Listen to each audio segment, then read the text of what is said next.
audience. Thank you for tuning in. Or do they even still say that? Is that what people say? I don't know. I mean, it's not really tuning. You're not tuning in. It's not the radio or an old school TV. But thank you for listening. Thank you for clicking on the Talking Sports at Work podcast today. I am your host, Derek Persley, and I'm in a bit of a weird place today, and it's not even necessarily anything to do with the usual stuff like football or my general instability. It's that I'm coming off of a weird sickness yesterday, and like it just kind of popped up out of nowhere, and I was running a really high fever yesterday and felt terrible for most of the day. I was actually thinking I was going to end up calling into work today, but then I felt a lot better this morning, and so I just went ahead and came on in, and but I'm still like kind of feeling, and my head's a little just, I don't know, and I'm sweating like crazy, which I guess has something to do with the fever breaking. I don't know, but I actually went home and changed clothes after I got my stuff, and I went home, and because my clothes were like soaked with sweat. I mean, I guess it's something to do with the fever, but yeah. So now here we are, and we are on the way. So I hope everyone had a great weekend. I did. I had a good weekend, personally speaking. And you know what? I texted my cousin, who's really like a brother to me, and my best friend, really. And I texted him and I said, "Man, I hate these Titans. I am so sick of them ruining my weekend, and I'm just not going to let it happen anymore." And so, I'm not. I think we're now all to the point where we can just kind of say, okay, we know we're not going anywhere this year. Now what?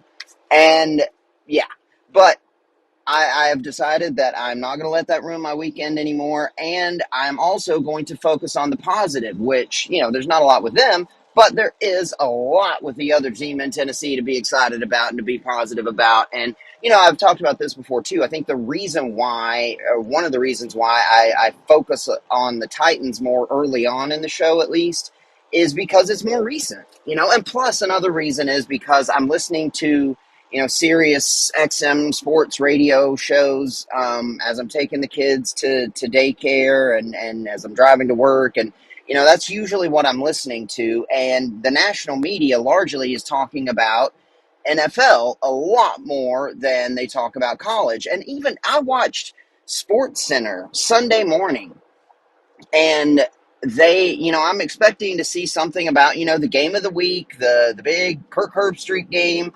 was the Vols at the Sooners. And so I'm expecting, they'll at least throw something, say something in there about it. They didn't mention a single thing about college football on ESPN Sports Center on a Sunday morning. Like, I get it. I get you're going to be talking about the NFL and, the games that are upcoming, and, there's still baseball going on, and there are other sports out there. But, I mean, come on. They did not even mention a single college football game in the entirety of the show. It was crazy. And so anyway, so that's one of the reasons why I end up spending so much more time on the Titans and the NFL. It's just because there's more stuff out there about it, more stuff that I feel like I need to respond to, more stuff that's in my head about it. And so, but anyway, I made it a point to listen to a little bit of a Vols-based podcast this morning after I got going, and so I could try to focus more on them today and have them more fresh in my mind, because, man, there is a lot to be positive about with them right now. So, also had some really, really good bets paying off really over the last 2 weeks. I've made a buttload of money. I don't know if anyone actually listened to my episode from the other day with betting tips, but I hope that I told you guys the right thing. I don't remember what I said in it, but I hope I told you the ones that I actually made, and I hope you listened because, yeah, worked out pretty well for me. We'll dive into all of that. We'll talk about the Vols. We'll talk about the Titans. We'll talk about some other college football and NFL football topics. And I'm going to take a quick break, see what I've got on my notes, and I'll be right back. Alrighty, friends, welcome back. So we'll start off with I know I've kind of stopped doing my TMI segment. So some people like it. I don't know if everyone does, but I don't really have anything for today. So I'll just go ahead and start with the personal thing, which is the betting stuff. Um, I don't know what I said. The one thing I know I didn't say on the podcast was probably talking about first touchdown scorers because I don't really think about those until I'm actually looking at the matchups. And I don't actually look at the matchups usually until the day of the game. So Saturday morning is when I'm usually making all my college bets, and Sunday morning is when I'm making all my NFL bets. And the reason for that is because at that point, we usually know who's injured, who's healthy. We usually, I look through all the various betting apps to see which one has this bonus or this boost or whatever, and see if any of them are worth taking advantage of. So that's when I normally go through that. And like I said, I never really look at the first touchdown scorers until the day of. And that's what I've been making a buttload of money off of over the last 2 weeks. Um, I, I've made just in the last two, I mean, I've been doing, yeah, just this weekend, as a matter of fact, I hit on three of those. I hit on Quentin Johnston in the Chargers Steelers game. I hit on Lamar Jackson in the Ravens game, and I hit on Drake London at the in the Sunday night game. Now, I'm not going to tell you that I'm some sort of wizard or something that I just guessed these correctly. There is some sort of system to this. What I've just started, what I do is I put a it varies, but it's usually about a $10 bet, and I'll pick at least one guy from each team. Now, on the Sunday night game, what I did was I picked two guys from each team. I think I had 10 on London, 10 on uh, Kyle Pitts, and then 10 on Rashee Rice and 10 on Carson Steele. And it's just, it's just what makes sense to me. I don't know that there's a real logic to it, but it's just what makes sense to me. I mean, running backs, I don't do it that often because the odds don't make it worth it. They're always going to be, or most often, the running backs are going to be the most likely to or have the lowest odds. Like Bijan Robinson was like plus 600 on the Sunday night game, whereas Drake London was plus 1,400, I think. So it's not usually even going to make it worth it to do the running back. But, if it's a running back like Carson Steele had a little bit higher odds, his was plus 800. So I thought, you know what, that's worth it. And it makes sense that he's a power runner. If they get down there to the goal line, they'll want to use him. That one makes sense.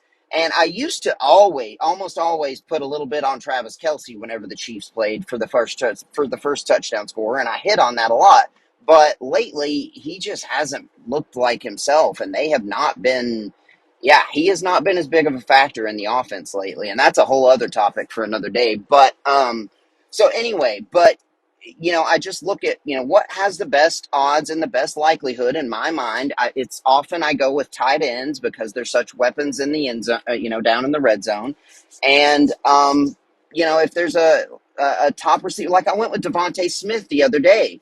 Not this Eagles game, but the last one. Was it the Thursday night game? Did they play Thursday night? Whenever they played, I went with Devontae Smith because I knew that AJ Brown's out. So if it's going to be a pass into the end zone, it's likely going to go to Devontae Smith. Um, Jalen Hurts and Saquon Barkley both had higher odds than him, and so that wouldn't have really made it worth it. And so anyway, it's just kind of my own sort of mental, what I think about this. And so anyway, like Quentin Johnston, he's been Justin Herbert's favorite target all along. And it really seems like he's come on strong this year after a terrible rookie year. And so that just made sense to me. Let's go with him. Lamar Jackson, I just had sort of this sense that everybody's been criticizing him. They've lost these first two games, and they're saying that Lamar's not running the way he used to. That Lamar is, they're trying to make him too much of a pocket passer. And I just got this feeling Lamar's going to be running more in this game, so I went with him. And then with the Sunday night game, I just, I think I explained that. I had Pitts, London, and But in the other two, I only picked one guy from each team, I think. In fact, I don't even know if I picked anybody from the Steelers on that Steelers Chargers game. But anyway, that's just sort of my logic to it. It's just my own sort of, figuring it out. And if I keep rolling the way I have, man, I've been hitting at least one or two of these every single week. And those pay off like crazy good odds. Um, and so just on those bets alone, I've been killing it. And maybe I could, I don't know, maybe do like a quick Sunday morning episode sometimes if I ever have time and share those bets with you guys. And of course, as soon as I do that, they will all be wrong. I hope you all know that because anytime I try to share my bets with people before the fact, they all end up wrong. You can ask my friends about that because I don't know. I've gotten to where I'm not usually a superstitious person, but it's almost like there is some sort of trend there. Like maybe I get in my own head too much and overthink it whenever I know I'm going to be sharing these with other people and it's going to be other people's money on the line. So I start overthinking and when I do that every time without fail, whenever I overthink any sort of bets, I get them wrong. I just, whenever I go with my first instinct and I don't worry that much about whether it's, a winner or a loser, it's just what looks right. That's what wins for me. I also put a really big bet on the Vols to win, on the spread by 7. And then I had the Eagles money line because they had them as an underdog against the Saints. And I did say that one. I remember saying that one now in the podcast because I remember saying, I'm still not totally sold on the Saints. And the Eagles had their best defensive game of the year in that one. And then the Ravens. I'm sure I probably said that one in the podcast as well, just because they needed that win, and they are still one of the most talented teams in the AFC, and they know they can't start 0-3. And so anyway, those are the bets that I remember that I won. But you think about just those 3 first touchdown bets. And they were each $10. So Johnston paid off like, 140, I think. London paid off 140. Lamar was less. He was probably only like 80 or 90, but still, that's a lot of money to make on a $10 bet. Even when, like for instance, the the Monday night when I put $10 on 2 guys from each team, that's putting in $40 and making 140. That's a pretty good system. Now, I'm not making any suggestions that people start doing that, or anything like that, because it's hard to predict. Those are very, very hard to predict, and I've done them for years, and I'm just on a hot streak right now. That's really probably all it is. It's not like I have some sort of sense about it necessarily, or that I'm have some algorithm that helps. It's just I go with what seems right, and it's been working. Anyway, I spent a lot longer on that than I meant to, so I'm going to take another quick break, and we'll dive into the Vols.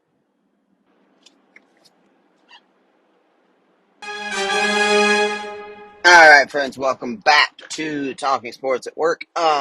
So diving into what was the biggest win of the season so far for what appears to be the best Tennessee team, excuse me, definitively, obviously the best since, Hendon Hooker a couple of years ago, and potentially the best since the 98 team. This was a big time win. It was a big time win for so many reasons, and we won it handily. Like, it was never really in question, and that. It sort of frustrated me a little bit when I've seen some people's reaction to the game, and the guy on the Vols podcast that I mentioned that I listened to a little bit of this morning even said the same thing. Like, he saw some of the same reactions that I was seeing and thinking, and I guess it irritated him a little bit too. But like, everybody's sort of, or not everybody, but a lot of people were sort of complaining about the lack of offense and the conservative game plan. And, this is supposed to be a record breaking, unstoppable, high powered, fast paced offensive machine. What happened to that? And in the end, like, we won, and we won handily, and we controlled the entire game. And honestly, I loved it. I loved seeing that that we can win that kind of game against that kind of opponent, against and I know Oklahoma's new to the SEC, but it's an SEC opponent, a 15th ranked team on the road in their house. And Oklahoma, I mean, even though they're new to the SEC, it's still Oklahoma.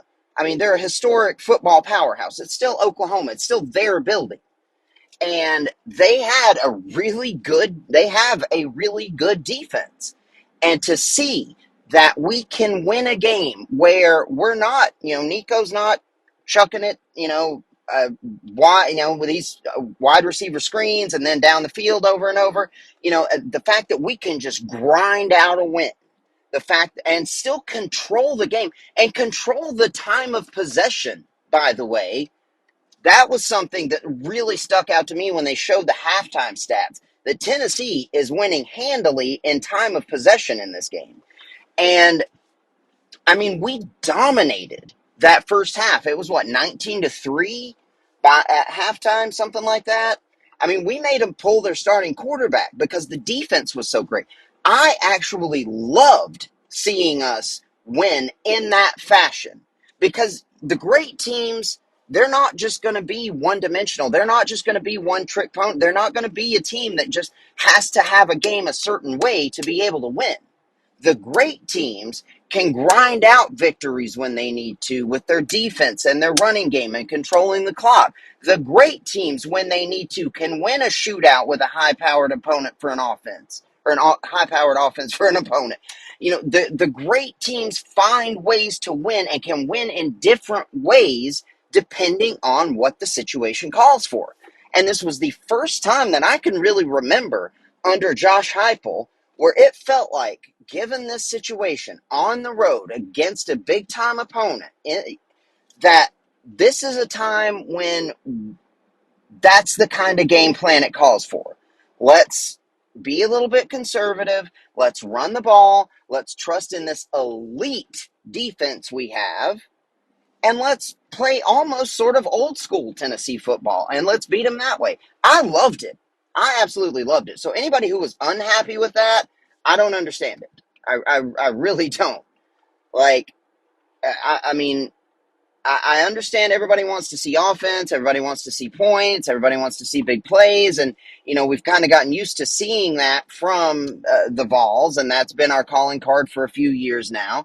But that's why it's so impressive to me that we can win a big-time game in this fashion as well. And make no mistake, Oklahoma's a good team. It's not Georgia, it's not Alabama, it's not Texas. I get that. But we've got two of those three coming up. We'll get to test ourselves against them as well. But it was the toughest opponent we have played so far. It was in their building, and we handled them. I mean, it was never really even in doubt.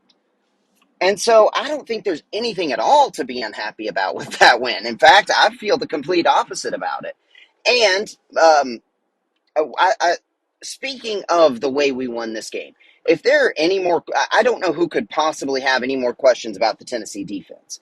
This is one of the best defenses in the country. And I know the questions all season have been about the secondary. Well, the secondary, while they still weren't really maybe tested because the front's still just been so incredible, every time they've been tested that it seemed like they've done well. And if they are at least good, because if they weren't, then teams would find ways to exploit them, even with the elite front. And this was an Oklahoma offense that has talent. It's Oklahoma. And Jermod McCoy looks like an all-SEC, maybe all-American player. Like in the first half, he was just outstanding in that game. He had the big interception there. What else? He did something else that was really impressive there early in the game. I can't remember what it was, but I just remember like Jermod McCoy. I was loving him in that game. And Boo Carter is also looking like he's going to be a very special player, a versatile kind of safety nickelback kind of guy. Ricky Gibson on the other side, I think he's a transfer, and he's held up well. So Turrentine, who also is a transfer, is making some big plays as a safety. So these guys, these the secondary, which was really the only potential weakness on the defense, has looked really good so far, and they looked really good in this one. Um, and I actually and our streak came to an end, which it was really cool that we even had this streak, given that again Tennessee under Josh Heupel has been known as this offensive powerhouse that's going to win by just scoring as many points as possible and hoping that the defense can get a couple stops. That's not the case anymore, and they put up this stat that was. Let me see if I can find a spot to pull over here because I wanted to I I wanted to share this with you guys. Where was that? Damn it! Uh, I can't pull it over right now. Anyway, it was like it was late in the fourth quarter, and it showed this stat of on the Tennessee defense. We had two fumble recoveries, an interception, the safety, which was just beautiful and wonderful, and then like I think it was 11 tackles for loss at that point, and the game still wasn't even over, so we might have had one or two more tackles for loss, but that was just I took a picture of it because it was just so beautiful. I mean, that is some havoc defense right there. And it's aggressive and it's the perfect kind of defense to fit with this great offense. And now not only the defense has officially caught up. Like we are right there. And like this is undoubtedly the most complete team that we have had since probably that 98 team. Like I feel confident in saying that already at 4-0. And I know a lot can change and I know it's still September and I know that, this is only our first conference win, but this is a big win. And I actually got worried yesterday because I saw what Clemson did to NC State. And everybody thought NC State was at least going to be decent this year. And I saw Clemson just annihilate them. And that was actually one that I lost. I had an alternate spread. I put Clemson or I had NC State to stay within 20 in that game. And I had that as a parlay. That was one that I lost. I had it as a parlay with a couple other things. And they ended up losing by 24. But even that, it was worse than that. Like they were getting demolished. And so that kind of had me worried because, that had been our biggest win up to that point. And if they're really this, if Clemson can do that to them as well, then maybe it doesn't mean as much. And maybe I need to be a little bit more worried. But no, we came out and we just dominated a good Oklahoma team in their building. And I absolutely love it. And again, it shows the versatility of being able to win in different ways depending on what the situation calls for. And now we've moved up to number 5 in the rankings, and I projected that as well. I said, when I was texting with my cousin, I said, we'll move up. We should jump Ole Miss, who still hasn't played anyone yet.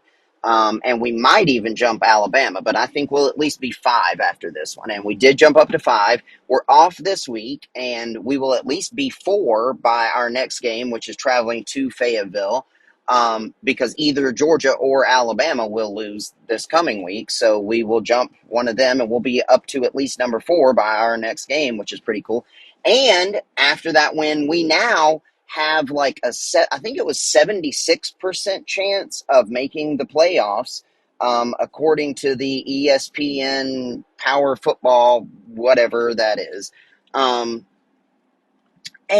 another thing, just really quickly, and I don't know if I don't know if I talked about this or not, but I remember, I can't remember if this was something that I had already discussed. But anyway, it's just a sort of irritation. It's nothing, no big deal, but it's just a little something that irritates me because every time that we've seen the Vols so far this year, I think it's been on an ESPN network or an ABC Disney network, and they've said, especially in this game, they were comparing the two quarterbacks, and they kept saying that they were both five-star quarterbacks, and actually Jackson Arnold was ranked a little higher than him, and that Nico Iamaleava was the fourth-ranked quarterback in that class. But they were literally the only outlet that had him that low. Everybody else had him as the number two quarterback in that class. 24/7 Sports had him as the number two player in that class behind Arch Manning. Everybody but ESPN was much higher on Nico. And but because we keep being on these ESPN networks, they keep showing him as the fourth rated pocket passer and like number 23 ranked recruit in that cycle. But everybody else had him higher than that.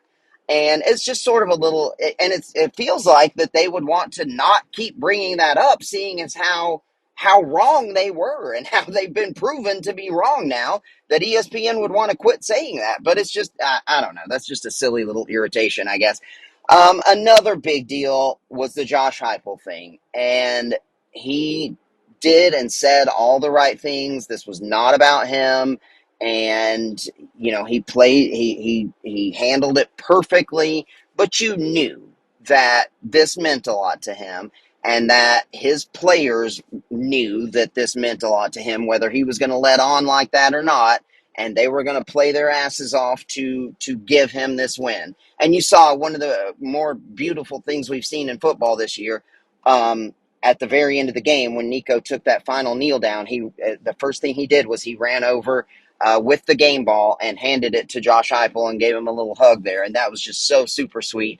And if you haven't seen the little Josh Heupel's post game locker room speech, go look that up, because that he's not generally an emotional guy, but he got choked up a little bit there, and you could see even in the post game interview that Holly Rowe was doing. I think, yeah, she was trying to make him cry, bringing up his mother and his dad being there, and his mother who had passed away a few months ago, and had been really excited about seeing this game. And but he almost seemed a little emotional, but he held it together there. But then in the locker room post game, you should go check that out. I actually posted it on one of my social media things. But anyway, it was great for Josh Heupel to get that. And yeah, there should be no more doubts about this Tennessee game, or excuse me, about this Tennessee team. This is a complete team that can beat you in a number of ways, that can run you off the field offensively, either through the passing game or through the run game. And this is a team that will create havoc and create turnovers, sack the quarterback, hit you in the backfield, and can just play solid, fundamentally sound defense. Like, this is a complete team that can win any game, given the situation, whatever the situation calls for. I love it. Let's see. I'm going to take a quick break, because that was just about everything. Oh, one little quick thing I had on my notes that I remember was I typed in the McCoy brothers, because it felt like they both had such a good game. And they're obviously not actually brothers. But Jermod McCoy and Brew McCoy were just huge standouts in that game. And I already talked about Jermod McCoy, but Brew McCoy deserves some love as well, because honestly, he looks even better this year than he did last year, or than he did year before last, and when he was healthy last year. And that was surprising, because coming off of such a serious injury like he was, and missing so much time, you wondered, was he going to be able to get back to being as effective, and would it take a while? But man, he looks better than ever. Like, he looks quicker than he's ever been. And that catch he made on one of those deep shots was just outstanding. He's still got that big, strong body, almost like a tight end, and he can run guys over. He's hard to bring down, but he's also just a great deep threat receiver who can run. And he's got the agility to make you miss now that didn't seem to really be part of his game. So I'm loving Brew McCoy right now as well. And so loving the McCoy brothers on the Vols. Yeah, I believe that was everything I wanted to talk about, or at least most of what I wanted to talk about. I'm sure there were other things that were on my notes, but I can't really pull over and look at them right now. I'm going to take a quick break, and I will be right back. All right, friends, welcome back. So there was the one other thing that was worth mentioning, and I'm sure you all heard about it. But the streak. I think I mentioned it briefly. That our touchdown streak came to an end where our defense had not allowed a touchdown, and it ended in the fourth quarter of that last game at 19 quarters, which is just wonderful. And um, yeah, Oklahoma now has some big quarterback questions because that guy they brought in after Jackson Arnold, I can't even remember his name now, but he played pretty well. He was a great runner of the football, and he made some good plays. So they've got some quarterback questions there now.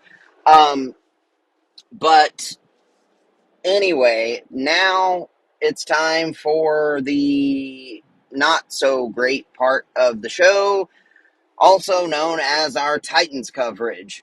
And man, I will say this. At least we didn't beat ourselves as so definitively in this one. No, the Packers beat us. We did have a couple of our shoot yourselves in the foot moments that directly led to points for them. I mean, the biggest examples were the pick six early in the game, which, directly led to 7 points for them. And then a ridiculous holding call on a field goal attempt that they missed by a guy who's supposed to be our team leader in Jeffrey Simmons, makes one of the dumber penalties, the dumbest thing, of a defensive holding call on a field goal attempt on fourth down, and they missed the field goal. And because of that holding call, it extends the drive. They score a touchdown. So that was 14 points that we handed them.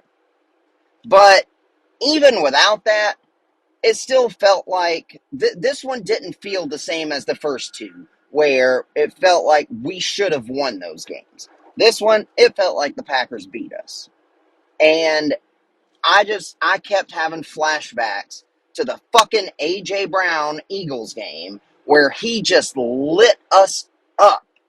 A few or we had traded him that off season at the draft, and it was his first game as playing as an Eagle against us, and he went for like 180 something yards and a couple touchdowns and just destroyed us. And now it's not even like this was an elite player that we traded away. It's not even like anybody had any questions about us trading Malik Willis away. I mean, we all questioned the trading of A.J. Brown. Nobody cared that we traded Malik Willis. And yet still, here this guy comes in looking like Lamar Jackson. I mean, and this was the worst defensive performance that we've had this year. I mean, so far in our first two games, the offense has lost us the games, the offense and the special teams. But the defense has been excellent. In this one, the defense was not good. The defense let Malik Willis just look like a Pro Bowler. And, I mean, I don't even know what to make of this team right now. I really, really don't. But what I will say is that there are now 3 teams that have yet to win a football game. And 2 of them have a chance to do it tonight because there are 2 Monday night games, and they each include one is the Jags and the Bills, I think, and the other is the Bengals and the Commanders. So the both of those teams, both of the other 2 winless teams have the chance to not be winless anymore after today. Even the fucking Panthers won this week. I don't even know. I honestly don't know what to make of this team right now. Because it felt like after 2 weeks, we could say some things with some confidence. One of those was that this is a really, really good, if not elite defense.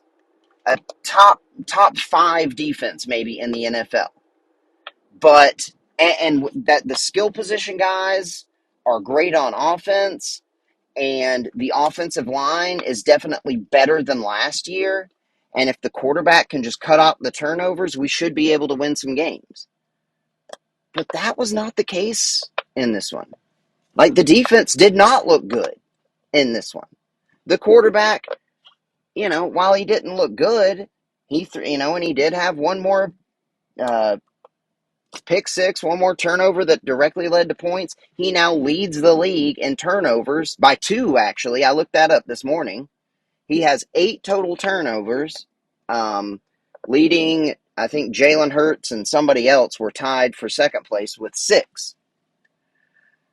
So, we had that, but our defense was just as much to blame for this loss.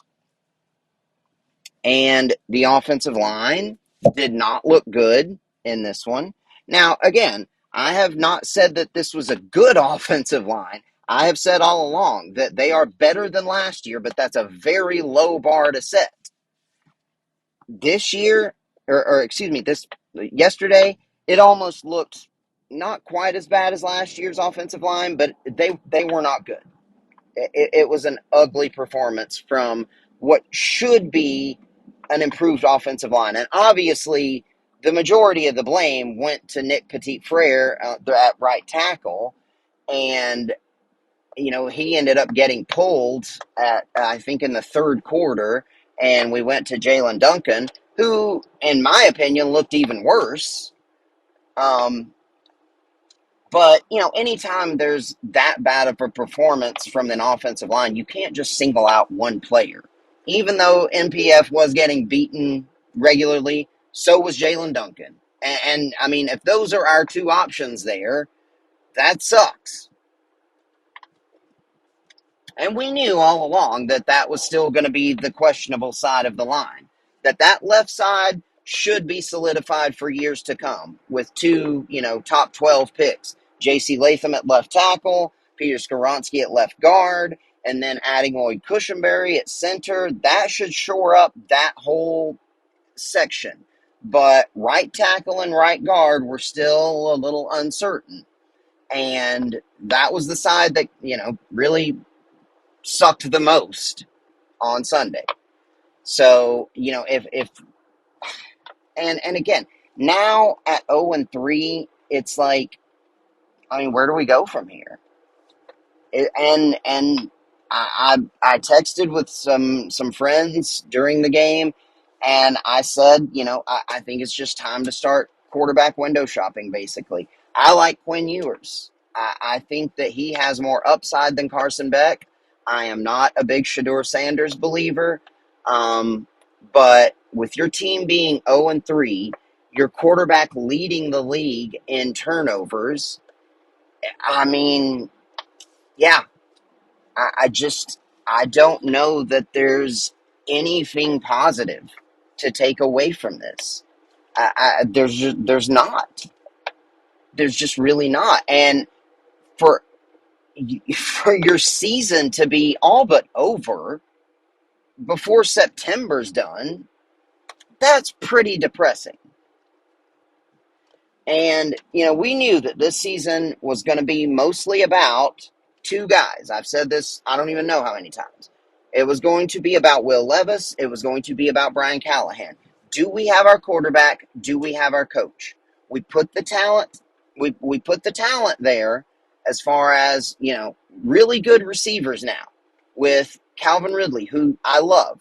DeAndre Hopkins, who looked like DeAndre Hopkins, actually. That's the one positive, I guess, that you can find in that game. DeAndre Hopkins actually started to look like himself again in this one.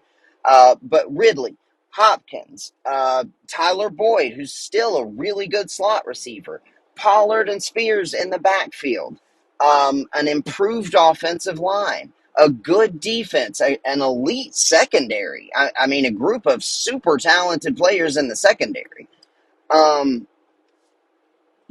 Everything is there for us to be able to at least be a playoff contender. It's all going to come down to, is Brian Callahan a good coach, and is Will Levis a good quarterback? So far, and I've said, through the first 2 weeks, I've said, I actually like Brian Callahan. I like his play calling. I've liked what he said. Now, we don't know. It's hard for fans to judge coaches because we don't really know. We don't know what goes on in the locker room. We don't know what goes on in his interactions with his players. We don't know what goes on in practice. And those are really the most important elements of a coach. All we really get to judge them by are number one, production, so success, wins, and losses, and number two, the things that they say and do publicly. And there's only so much you can tell from that from those two factors. But from those, you know, I've liked what I've heard and seen from Brian Callahan, and I've liked his offensive play calling. But the production's obviously not there. But it seems like the reason for that is probably the quarterback. And I don't know, man. I don't know that there's anything. Like I said, DeAndre Hopkins looked really good in this game.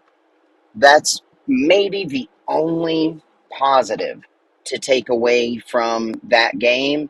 And as far as the overall situation for the Titans right now, I think the only thing that you can even look at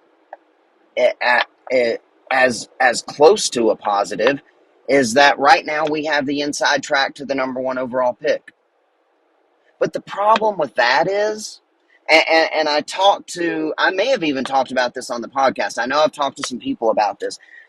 The problem is, the question with benching Will Levis, the problem with that is if you put Mason Rudolph in, we're going to start winning some games. We will. In fact, I've said, I think we would have won both of those, our first two games, if Mason Rudolph had been in at quarterback. I really do believe that because he would have managed the game and he wouldn't have lost the game for us. I really honestly believe that. So if you pull Will Levis, then we're going to start winning some games, but it's not going to be enough to where we're any sort of relevant. Like, if you put Mason Rudolph in right now, starting next week, then we might win enough games to where we can be a fringe playoff team. That's because we're already in a three game hole, right? So we're going to have to go on a streak just to even get to that point. So put Mason Rudolph in. We'll win enough games to where we should at least be maybe a fringe playoff team and can maybe sneak in. But what's the point of that? I mean, we're not going to be good enough to where we can actually do anything in the playoffs against the real teams in the AFC, the Chiefs, the Bills, the Bengals, the Ravens. And yes, I still say the Ravens and Bengals in there because, they'll get it together. So what would be the point of that? All we would do would be win enough games to keep us from having a pick where we could get a good quarterback. So it's kind of like it's just a terrible situation to be in right now. I mean, you might as well keep Levis in because, again, you're not going to accomplish anything with Mason Rudolph. We're not going to win enough games to, or be good enough to make any sort of run in the playoffs. But, we would win some games. We would probably, it seems like right now, at least through these first three games, what we've seen, we would win more with Mason Rudolph than with Will Levis if things continue as they have been. But what's the point? So, I'm not saying bench Levis. I'm saying we might as well leave him in there. See if he can get things figured out. If he can, fantastic. Great. Maybe we can go on a run. If he can cut out the turnovers, if he can actually do and be what everybody wants him to do and be, then great. Then we actually can go on a run and maybe even compete with some of the good teams in the AFC. but there's no reason to believe that he's going to. I mean, sure, he didn't make as many boneheaded mistakes in that game yesterday as he did in the previous two. I mean, that's something. But he did throw one pick six. And did he have another fumble or interception, or did he just have the one turnover? I can't remember. Honest to God, I quit watching it. I left. I needed to go to the store and get some stuff, and I never, ever, ever do that. I never do that during a Titans or Vols game. I will never, I can count on one hand probably the number of times I've done that in my life. I left in the fourth quarter yesterday. I had some stuff I needed to go get from the store, and I was done. I just couldn't watch it anymore. It was just pathetic. And again, what made it worse was the flashbacks to the A.J. Brown game, because here's a guy we just traded like 2 weeks ago who just showed up there for them. A guy who, for a very short time we thought might be the future of our franchise, but who, when we'd seen him in a Titans uniform, had been terrible. And now here he is, looking like a Pro Bowl quarterback out there. I mean, I don't know. I mean, I know I've seen people saying already to fire Brian Callahan. I know how everyone feels about Will Levis because I'm having the same sorts of feelings. I'm not going to be saying we should fire Brian Callahan because I think it's way, way too early to be saying anything like that. And again, I don't think we should bench Will Levis because what the hell's the point? So it's frustrating, man, because there's just nothing good to take away from the situation right now. And you spend, as a football fan, months, sometimes convincing yourself that your team has a shot this year. But most of the time, you have real legitimate reason to be hopeful about your team. Maybe not everybody has legitimate reason to be hopeful about their team as a Super Bowl contender, but everybody has reason to be hopeful that we're going to take a step forward this year.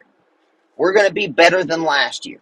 We're going to make the playoffs this year. We're going to make a run in the playoffs this year. We might actually be a contender for the Super Bowl this year. Everybody has reason. And so as a football fan, you spend months from February to September just being hopeful, analyzing it, watching the draft, thinking, yeah, we got, we've upgraded the offensive line, we've upgraded the secondary, we've upgraded the receiving room.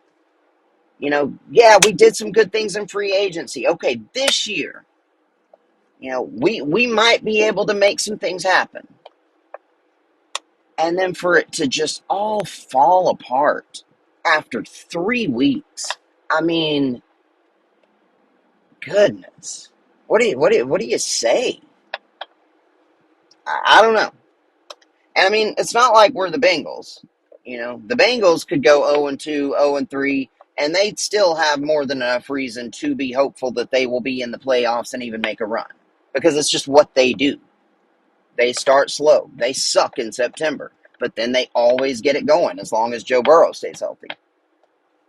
That's not the case for us. Well, I don't know. I mean, maybe Brian Callahan, had something to do with that, coming from the Bengals organization. So I don't know, maybe there's that reason to be hopeful, right?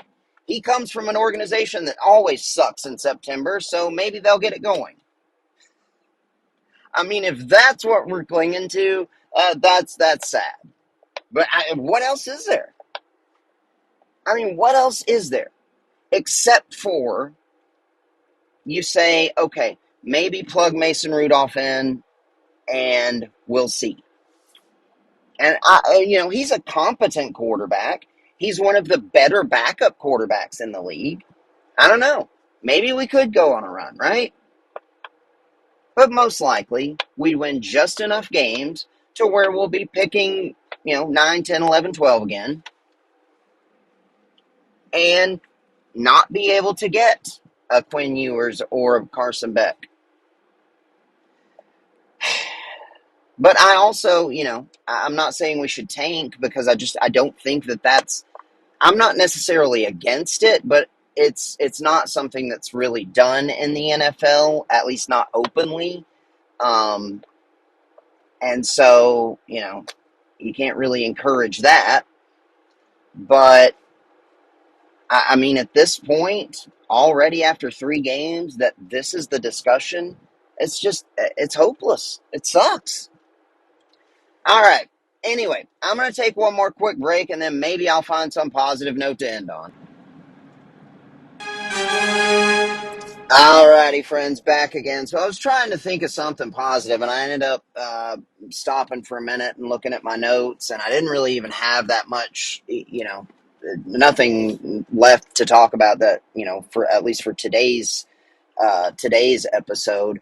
But I did think, well, we could maybe go ahead and preview what's coming up, and coming up this week because we're going to have a lot to talk about with the Vols being off this week. We're going to have to talk about all the other teams in the in especially in the SEC, but in college football. And one thing that I did have on my notes were just some thoughts on the SEC because right now it's kind of strange. Like it feels almost like the Big Ten used to feel to me, but to a larger degree.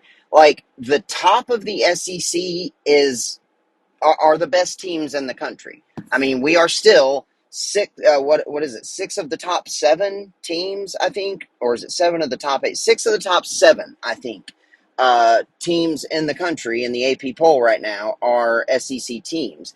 And of those teams, except I'm still not much of a believer in Missouri. Oh, by the way, that was another one that I was like this close to taking. They had Vandy was a 20-point underdog in that one, and I was this close to doing that and taking those 20 points. I really wanted to, but I was just thinking, now if I start trying to, think Vandy might can do something, they won't. But no, then it took overtime for Missouri to beat Vandy, who seems to be at least, maybe not a big time team, but they're competent. They're a good football team this year.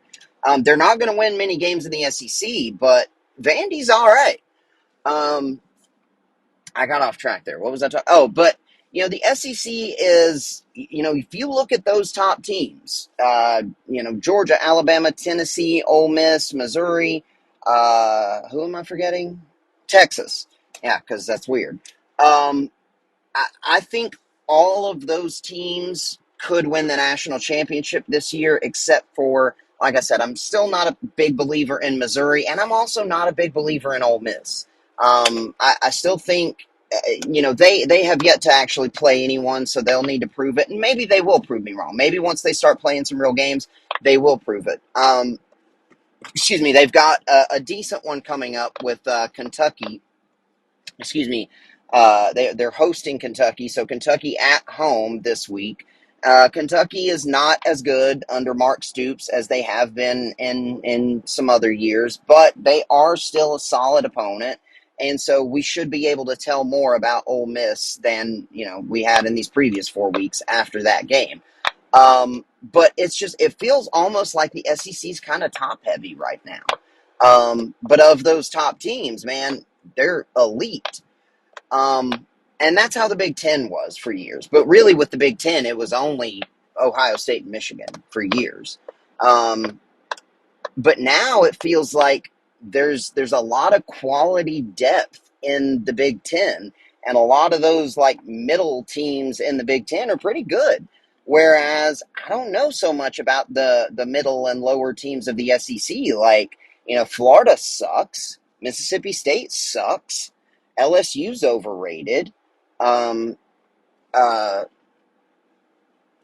who else? I was just thinking of somebody else. I mean, obviously, I talked about Vandy, but how much do you really expect out of them? Auburn, I was surprised that that they have not been better. They're not very good. Arkansas is a team that might be kind of sneaky good this year, and we're traveling to Arkansas for our next game. So I hope that we're not gonna. It's actually, I think, a really good thing that we're gonna have this bye week right before that game, because that would be one that could potentially be like a trap game for us. that would like sneak up on us right after going to Norman, Oklahoma and winning that one, and before starting, Alabama and Florida, who's always something for us. That's a game that might could catch us napping, but having 2 weeks to prepare for it, I think, is a very good thing because Arkansas is kind of sneaky good this year. But anyway, the SEC is just it's sort of interesting this year. It may be a little top heavy. And also, by the way, it's just sad to see what's happening with Florida. And I never thought that I would feel bad for the Gators, but I honestly almost do. Like, I do feel bad for Billy Napier. Even though he's sucked as a head coach, I feel bad that this guy has to continue to go out there. Like, it's almost like just fire him so he won't have to deal with this shit anymore, man. I mean, to still have to continue to go out there every week for a game, every few days for a press conference, every practice has to be out there. I mean, just having to keep going out there with everyone knowing that it's just a matter of time and everyone bashing the living hell out of him.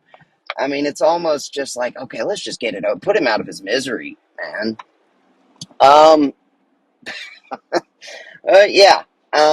Now maybe they're starting to know what it's been like for Tennessee, although they still haven't had. I mean, the Dan Mullen era for them, and people are starting to talk about this as well, was not as bad as everybody's made it out to be. I mean, they were in the SEC championship game a couple of years ago. And sure, they were bad his last year, and that was, I guess, what got him fired. But I mean, people are longing for those days now in Gainesville. And I don't know what's going on with Florida State either, man. That one is even more inexplicable in my mind. I still don't know if they've won a game yet. I know that they were 0-3 as of before Saturday. I don't know if they even played this week or I don't know. But that that was a team that was undefeated last year. And yeah. Anyway, but one more thing that actually might be worth talking about are the Monday night games tonight.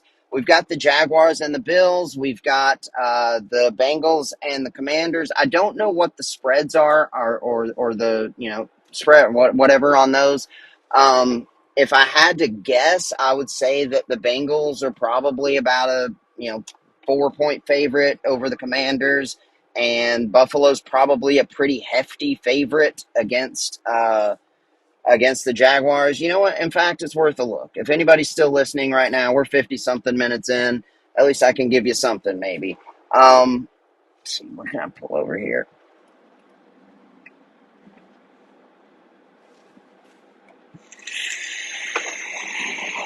Bear with me just a moment, friends.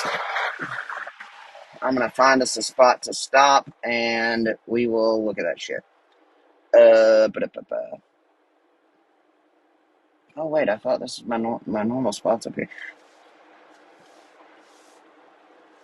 Oh, come on. All right, you know what? I'm just going to pause for a quick break, and then I'll come back and we'll look at that stuff. Alrighty, friends. Thank you for your patience there. So, I checked it out, and the spread, it was actually a little bit surprising. The Bills were, I think they were like a 5-point favorite, or 4 maybe. The Bills here. Okay, so yeah, I still had a pull. The Bills are a 5.5-point favorite right now on DraftKings, and the Bengals in the other Monday night game were the bigger favorite. Like, I thought it'd be the other way around. Like, I thought the Bills would be, like a 6-point favorite and the Bengals maybe a 4-point favorite. But no, the Bills are 5.5 and the Bengals were like 6.5, 7, I think. So if in those, I've been very high on Buffalo this year, and but I'm also just a habitual underdog better, and it's in part because I don't like making just normal spread bets. I don't like making bets that only pay off, minus 110 or something. like even when I do bet the spread and bet favorites, like I usually will even change it to an alternate spread to maybe, a point or a half a point difference to where it'll at least pay off even. I don't know. But I love one thing that I do love and I'm really good at taking advantage of is identifying underdogs and, making those bets. As far as these two games, it does kind of feel like this is one where it might be worth taking the Jags. All right, I went ahead and pulled over again because I needed to pee. All right.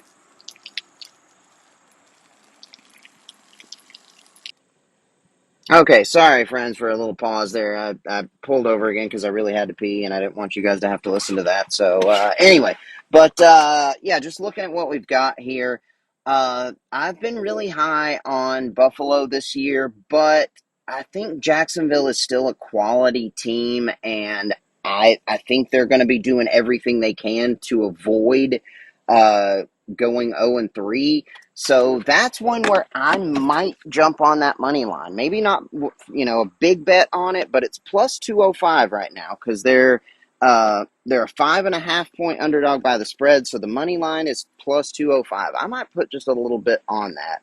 And then Washington and Cincinnati. The Washington money line is plus 280, but I do think Cincinnati's going to win this one. It's at home, and they also want to avoid going 0-3, especially given that both of those teams, Cincinnati and Jacksonville, are teams that had playoff hopes or expectations this year, and so both of them are going to be doing what they need to do to avoid going 0-3. I do think the Bengals win tonight. 7.5 is a lot, though. So I'm probably just going to stay away from that one as far as betting the spread or the money line or anything. Jacksonville at Buffalo is one, like I said, I've been high on Buffalo this year, but I think Jacksonville's a quality opponent, and that might just be worth a little bit there on that money line. Anyway, I hope everyone had a great weekend. Oh, one thing that I did forget to talk about, my son won his game. They are now on a 2-game winning streak, and I'm still having a blast coaching them. He had his first home game this year. I can't believe that's not what I thought of when I was trying to think of something positive to end the show on. But yeah, they won. He had and they were playing at home for the first time this year. So he got to hear his name over the loudspeaker, which was really cool when he made a big tackle in the backfield. And it was just really cool for me and for everybody to hear, number 3, Jack Pursley. So he continues to be a little beast on defense, and he's playing pretty much every snap on both sides of the ball. Daddy is loving being out there with him, helping coach as well. And yeah, we're hoping. I think our team has figured some things out now, and I think we've kind of found our rhythm and identified, who's going to be good at what, and I think we might be able to really get on a roll here and string some more wins together. So we started off the season pretty badly with a one-sided loss, but since then, we've now won 2 in a row, so we're 2-1, and yeah, I'm excited about the potential of our little 6U team this year. Anyway, I hope everyone had a great weekend. I hope you have a great week. I don't know when I'll be back, but it'll be sometime soon, I'm sure. And yeah, I'll talk to you then. All right, love you. Bye.